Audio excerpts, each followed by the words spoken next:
Hi friends, Rachel from Rachthestamper here, and today I'm going to show you one of our February fun fold cards. So this is a pretty simple card to do actually. So you have this, and then this little inside flap that pops out. So pretty easy to make. All of the pieces are going to be in your packet. They're all pre-cut, but you can easily recreate this with many different DSPs.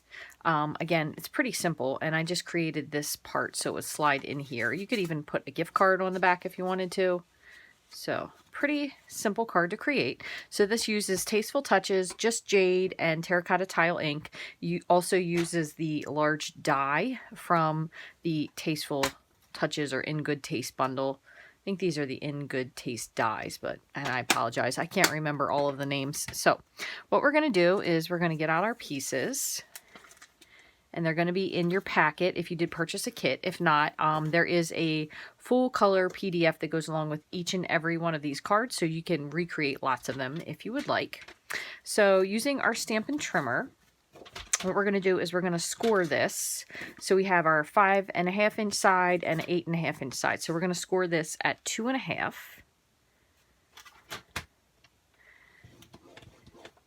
And 6.5.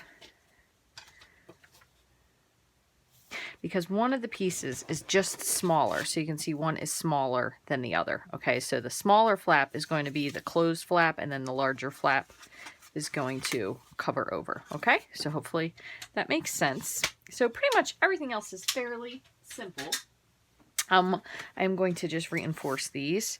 I do have all of the DSP cut already, but if not, you're going to just cut it about 1/4 of an inch smaller.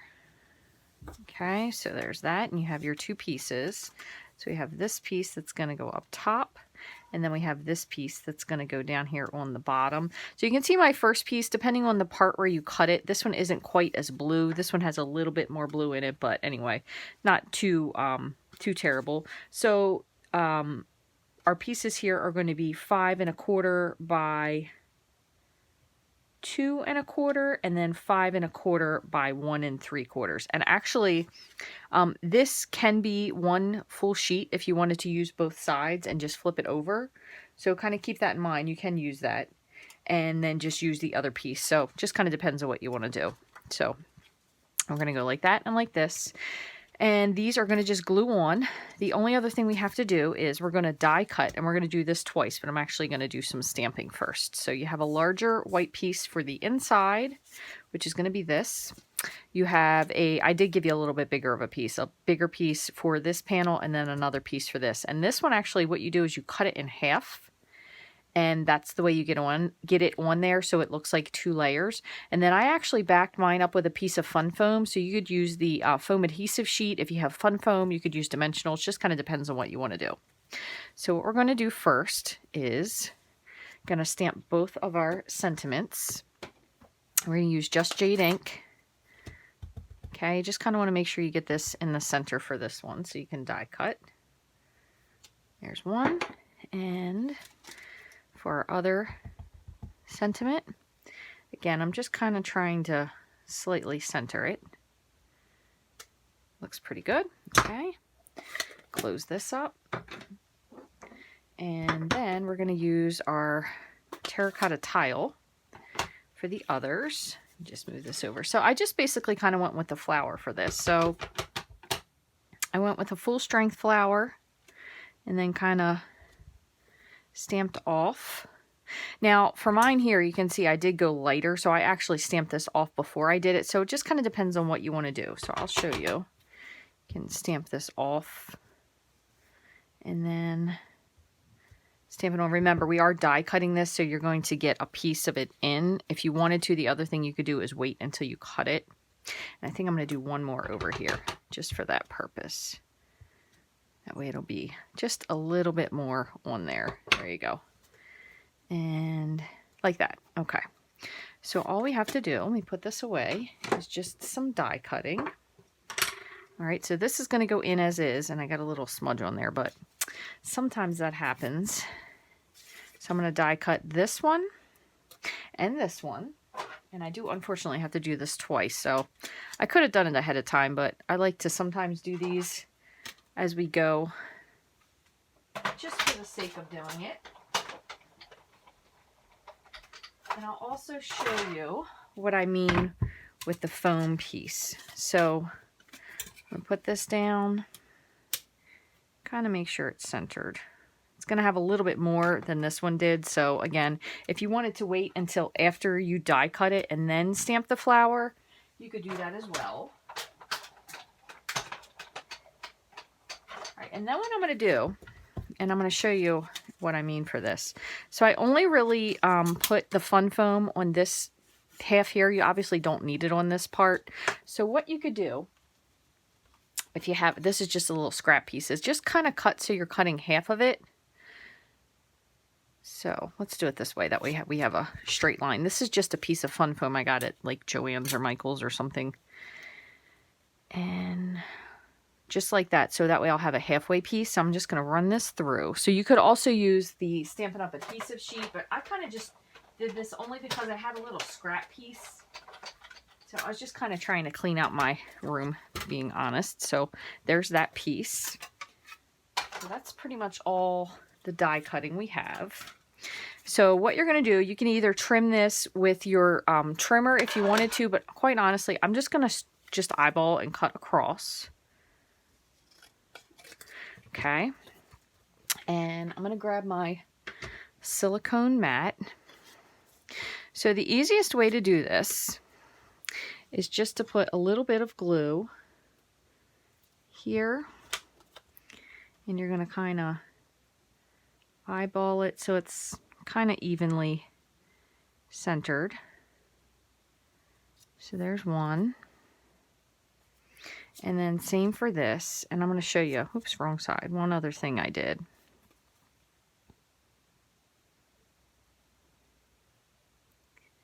Just kind of lining up like that. Now, oops, didn't press long enough, sorry. If for some reason these little spots right here bother you, the other thing you can do, it's not really terrifically noticeable, but you can take your snips and you can kind of just cut, like you're going just right under those pieces there so they don't stick out. This one doesn't. It just kind of depends on how you line it up. And then you'll have pieces that you can't really see it once you put it on, but that kind of gives you a little help. And then the other thing I'm going to do is I'm just going to put this directly down. Now this I do want to make sure that I get glue over the whole thing since I want it to stick. Is just lining this up exactly like so with the shape. And then that way you'll only have it on one half. So kind of will give you that loft for the other part. Okay, so that's pretty much it. And then we're going to just put our pieces together. So we'll set that on the side. So this is going to go on the top, like so. And you can even do this before you reinforce your folds. If you want to make sure it's even, like that. Same with this one. This here. Now, one other thing you can do, because we are making this obviously into a pocket, okay? So I just like to make sure this is nice and straight and whatnot. You could put tear and tape, but it's so slim that I kind of went with a little really thin bead of liquid glue on the side because you want to be able to fit this in here, okay? So I don't have very much, but what I'm going to do is press this and just hold it at the end. And I did trim this up enough that you would have some slide room because the card that I took this from, the idea, it was a little bit bigger and I was afraid that if you got a little overzealous with your gluing that it might not stay. So I'm just going to give that a minute just to make sure it's dry. I'm going to just reinforce this here. All right, and then the only other thing you can do, this is up to you again. I like using liquid glue because it does really give you that flexibility. It's up to you though. You could put, I wouldn't do the tape adhesive, like the tape runner. I would do a tear and tape if you really wanted to, but I'm going to put this kind of right where I want it centered. But I like the fact that with the liquid glue, you can adjust it. So if you see what I mean, depending on how far down. If you wanted to go a little bit lower, you can, but I didn't hold this quite long enough. My little edges aren't matching up here. I was a little sloppy with that, but that's okay. I don't think anyone will notice. So you just want to hold that for a second. You just don't want your flap, your foam flap to go lower, because then it'll kind of show. So I kind of kept it like this. I'm going to show you why. That way that little strip is hidden. So you can see same thing there. The little gap that you cut in between is hidden. So unless they actually look for it, they won't see it. And then once this is glued, kind of run your finger in. And then this is our stamped one, because I did a little smudge there. Should slide right in. Hopefully I didn't get too... Once it's glued, you definitely have a lot more wiggle room, so don't feel bad, you know, trying to get in there. And like the first, there you go, the first time you put it in, it is a little teeny bit tight. So worst case scenario with this, if you don't happen to have one of these, this is a great tool. This, I used to have a label on it, but I spilled it. I dropped coffee or something on it, but it's a Tombow mono adhesive eraser, and it actually has a regular eraser and then a sand eraser. So you can actually get a little bit of ink off if you make a smudge. Worst case scenario, you can always add an embellishment.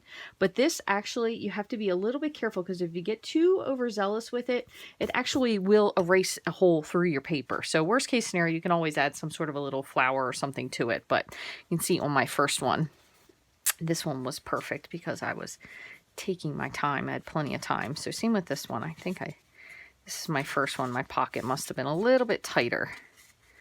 Probably because I haven't fooled with it that much. But I think it's a really fun card. And again, you could add a gift card to the other side if you wanted to. And then just to finish this off, so I just like to always make sure that I really recrease my folds when I have these fun fold cards. What you can do is you can add a few cute, elegant, faceted gems. These are in the annual catalog.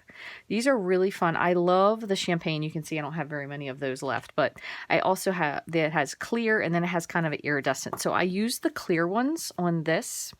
So instead, I'll swap to the iridescent. So you can just use your pickup tool if you have one of these. You kind of smush the, whoops, did I grab one? I don't know. That one went flying. Got a little silly. There you go. I'll find that somewhere in the craft room eventually. And here, and put one up there. So those are really, really, really fun. I think I like the part about these the most is that they're faceted, so they tend to catch the light very easily, no matter which one it is that you're using. So you will have a little strip of these in with your card as well. But again, you can make this over. You could use so many different DSPs. So the beauty about these card tutorials that I'm doing is, even though we did this with In Good Taste as our focus, you could use this with any bundle whatsoever and just add a little something. I do love the dies that go along with this. These are some of my absolute favorite dies. If you haven't seen these, if you didn't buy the bundle, they have so many different shapes. They stitch on both sides, which is great. And I love this one too, because it also just lines it really, really nicely. It just gives a beautiful effect to anything with die cutting something. So you don't really even have anything fancy. There is not really anything fancy whatsoever about these cards, but the die cutting really makes them extra special, in my opinion anyway. I want to thank you so much for purchasing this card kit. If you're new, I have done this before, so you can always check back on my blog. I do have one for the In Good Taste suite. No, not In Good Taste, I'm sorry, for this well-suited suite. That was the January focus. And then I'll have another one coming up in March. So thank you so much for purchasing this. I truly appreciate your support. If you have any questions about the cards or suggestions about the videos or the PDFs or any questions whatsoever, please feel free to contact me at rachthestamper@gmail.com. You can also leave a comment here on YouTube. These are exclusive videos to the club, so if you did not purchase them, you're not able to see them. So there's not a whole lot of people seeing them right now, which is pretty cool because they are exclusive. Thank you so much, and I hope to see you again real soon.